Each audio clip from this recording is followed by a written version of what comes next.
किराएदार बेटा। उठ जा नालायक, सुबह के 8 बजने को है। तुझे एग्जाम नहीं देना क्या? थोड़ी देर और सोने दीजिए ना पापा। तू उठता है या फिर मैं तेरे ऊपर पानी फेंकूं? रोज गधों की तरह सोता रहता है, पेपर की कोई टेंशन ही नहीं है। और एक हमारा समय था जब हम पेपर में फेल होने के डर से रात भर पढ़ा करते थे, सो ही नहीं पाते थे। तो क्या अब आप उसका बदला मुझसे लेंगे? मैं 15 मिनट बाद उठ जाऊंगा, आप प्लीज जाइए, मुझे डिस्टर्ब मत कीजिए। इतना कहकर रौनक रजाई ढककर फिर से सो जाता है। तू ऐसा नहीं मानेगा, रुक मैं अभी पानी लेकर आता हूं। बस फिर क्या था, इतना कहकर वो भागते हुए बाथरूम में जाते हैं और पानी की एक बड़ी सी बाल्टी लाकर रौनक के ऊपर फेंक देते हैं। पानी पड़ते ही रौनक झट से उठ जाता है। ये आपने क्या किया पापा? अब तो उठेगा नहीं तो यही करना पड़ेगा ना। वैसे थैंक्स डैड, आपके कारण ना अब मुझे नहाने की भी जरूरत नहीं पड़ेगी। चलिए अब आप माँ से बोलकर मेरे कपड़े निकलवा दीजिए, तब तक मैं ब्रश कर लेता हूँ। वैसे कल ना आप एक काम और करना, नहलाने के साथ साथ मुझे ब्रश भी करवा देना। ये ब्रश करने में ना मुझे बहुत आलस आता है। रौनक की बातों से अरविंद का मुंह खुला का खुला रह जाता है। वो अपनी पत्नी कमला के पास जाता है और रौनक की हरकतों के बारे में बताता है, जिसे सुन उसकी पत्नी हंसने लगती है। तुम अपने बेटे को समझाने के बजाय हंस रही हो। रौनक बच्चा है, धीरे धीरे सुधर जाएगा, आप क्यों उसके पीछे पड़े रहते हो? अभी नहीं सुधरेगा तो कब सुधरेगा? 10वीं क्लास में है रौनक, वो अब कोई बच्चा नहीं रहा। अरविंद की इतना बोलते ही वहां रौनक भी आ जाता है। क्या डैड, मैंने आपको एक काम दिया था, वो भी नहीं हुआ आपसे। अरे क्या हुआ बेटा? माँ, मैंने डैड से बोला था कि वो आपको बोलकर मेरे स्कूल की यूनिफॉर्म निकाल दे, लेकिन मेरे पीछे पड़ने के अलावा इनसे एक काम ढंग से नहीं होता। देख रही हो कमला, देख रही हो अपने लाडले को? अरे आप चुप रहिए जी। चलो बेटा, मैं तुम्हें कपड़े निकाल कर दे देती हूँ। बस ऐसे ही साल पर साल बीतते जाते हैं, लेकिन रौनक के रवैये में कोई बदलाव नहीं आता। वो पहले से भी ज्यादा आलसी और पूरी तरह अपने माता पिता पर निर्भर हो जाता है।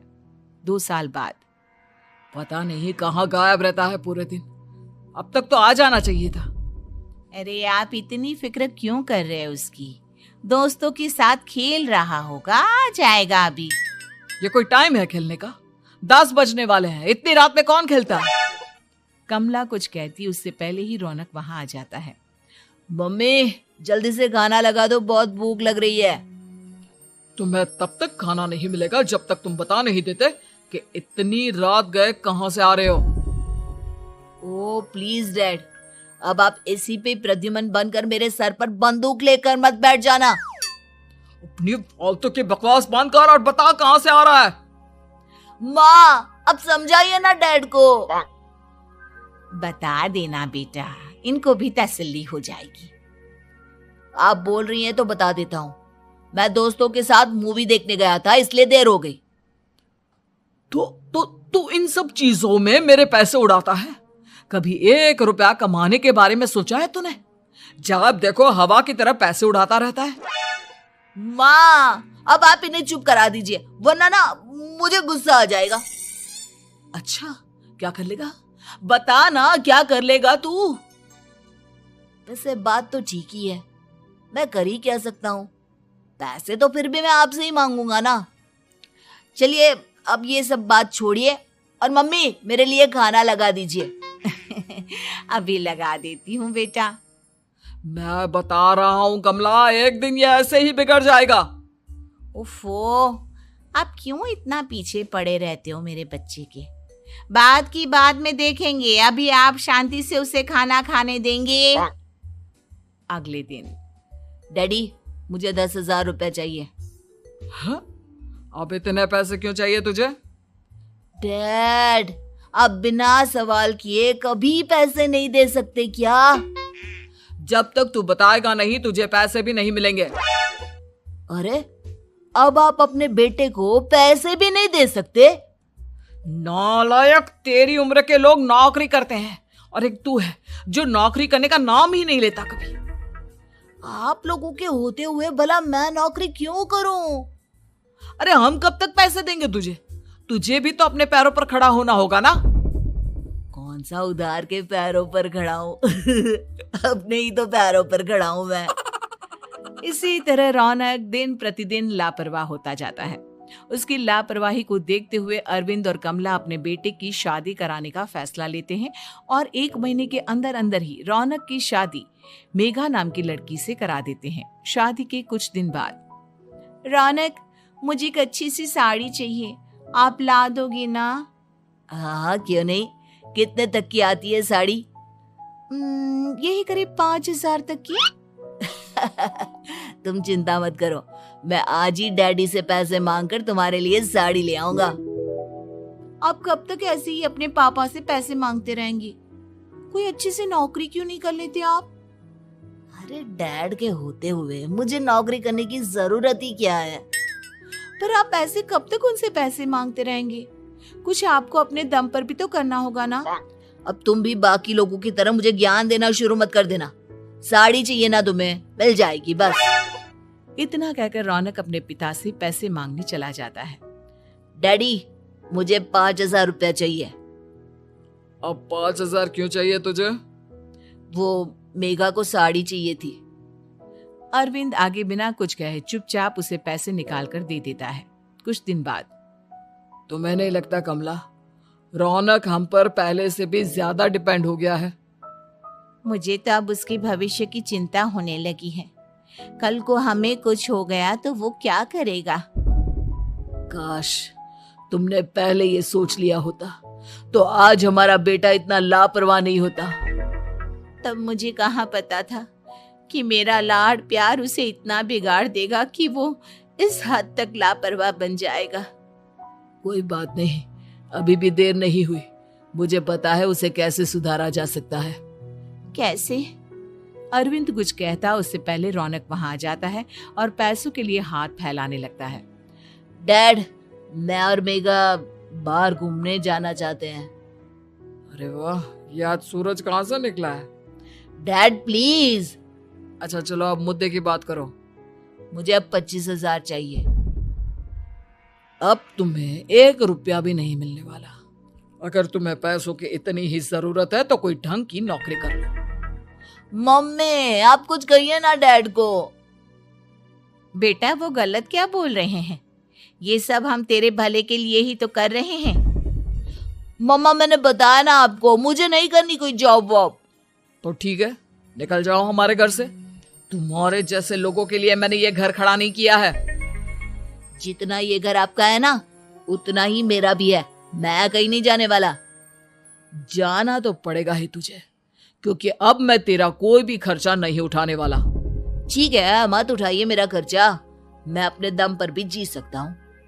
तो बेशर्मों की तरह अब तक यहाँ क्यों खड़ा है? अपना सामान ले और निकल जाए यहाँ से। रौनक पैर पटकते हुए वहां से चला जाता है। घर से निकालना जरूरी है क्या उसे? बिना पैसों के कौन रखेगा उसे किराए पर? अगर उसका भविष्य सुधारना है तो हमें अपने दिल पर पत्थर रखकर ये कदम उठाना ही होगा। दोनों बात कर रहे होते हैं कि रौनक अपनी पत्नी के साथ एक बड़ा सा बैग लेकर घर से निकल जाता है, लेकिन घर से बाहर उसे कोई भी मुफ्त में अपने घर किराए पर नहीं रखता। अंत में थक हार कर वो फिर से अपने घर चला जाता है। क्या हुआ? थोड़ी देर पहले तो दहाड़ते हुए घर से निकला था, अब क्या हुआ? नहीं रखा ना किसी ने तुझे किराए पर? डैड प्लीज, मैं कुछ दिनों में कोई अच्छी सी नौकरी शुरू कर दूंगा। आप तब तक तो हमें रख लीजिए प्लीज। सुबह से रात हो चुकी है लेकिन कोई हमें रखने को राजी नहीं है। अब आप ही बताइए, इतनी रात को मैं मेघा को लेकर कहाँ जाऊंगा? ठीक है ठीक है, बहू की वजह से मैं तुझे घर पर रख रहा हूँ, लेकिन तू इस घर में एक बेटे की नहीं बल्कि एक किराएदार की हैसियत से रहेगा। 3 महीने है तेरे पास। इन 3 महीनों के अंदर अंदर मुझे तेरी पहली तनख्वाह हाथ में चाहिए, समझ गया? पक्का डैड, इन 3 महीनों के अंदर अंदर तो कोई बढ़िया सी नौकरी ढूंढ ही लूंगा मैं। ऐसे ही धीरे धीरे समय बीतने लगता है और अरविंद के दिए 3 महीनों में से 2 महीने बीत चुके होते हैं। पापा जी ने हमें 3 महीने दिए थे, जिसमें से 2 महीने तो बीत चुके हैं। अब ये आखिरी महीना बचा है। अरे तुम चिंता मत करो, आज मेरा ना 2 जगह इंटरव्यू है, दोनों में से कहीं ना कहीं तो जॉब लगी जाएगी।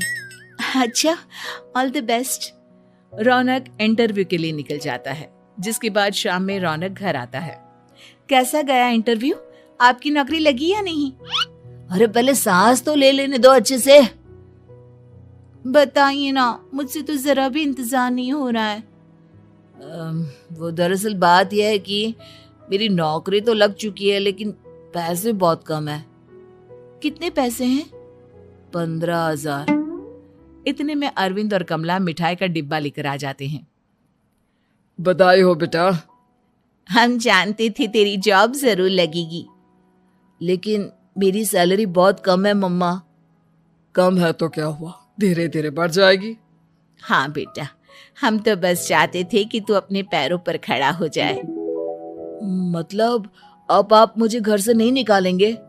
नहीं, ये सब हमने तुझे जिम्मेदार इंसान बनाने के लिए किया था। Thank you mummy papa. अगर आप दोनों ऐसा नहीं करते तो मुझे कभी अपनी जिम्मेदारियों का एहसास तक नहीं होता। आज आपने मुझे सिखा दिया कि इंसान का अपने पैरों पर खड़ा होना भी जरूरी होता है। इतना कहकर रौनक झट से अपने माता पिता के गले लग जाता है और अपनी कमाई की पहली तनख्वाह वो अपने माता पिता के हाथ में सौंपता है। इस तरह रौनक एक गैर जिम्मेदार व्यक्ति से एक जिम्मेदार व्यक्ति बन जाता है।